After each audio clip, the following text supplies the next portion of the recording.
Google Translate started offering the first Indigenous language in Canada last fall. Inuktitut includes 31 dialects spoken by Inuit in Canada, the United States, Greenland, and Russia. While there is celebration in expanding the presence of Indigenous languages in New Age technology, there can be harms. They're taking data that really, number one, it's given to them by governments, which I have a problem with, because they really should be consulting the Inuit. If they're going to benefit from that, there should be some kind of return for Inuit.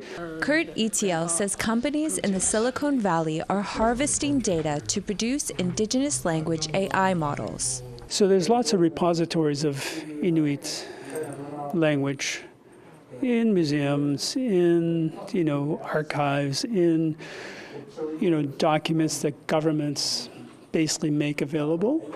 It's public domain, right? If it's publicly owned, then big corporations can go and harvest that and be able to use it for anything that they want. Etiel developed his own Inuktitut AI application called Anyai. It provides instant translations, interpretations, and is available to convert text, audio, and video.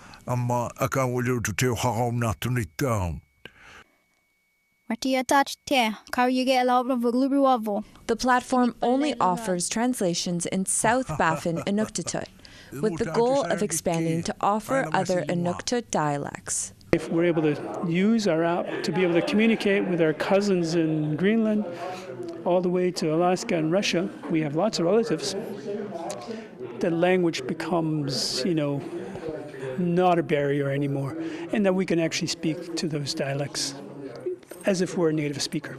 Michael Runningwolf is the co-founder of the First Languages AI Reality, which aims to revitalize Indigenous languages through AI. With AI, you can have this opportunity to practice while you're at home, which you would normally require have a speaker in the house or an elder, and this plugs that gap. Runningwolf says in order to build AI, it needs to be fed data. We are highly sensitive to any community, withdrawing their consent. We want to be as ethical as possible, and so we don't take public data sets which may have been taken unethically.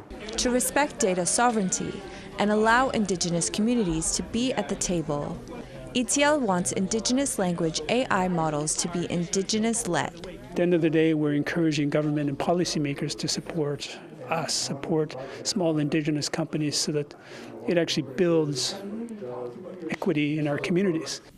Savannah Craig, APTN National News, Ottawa.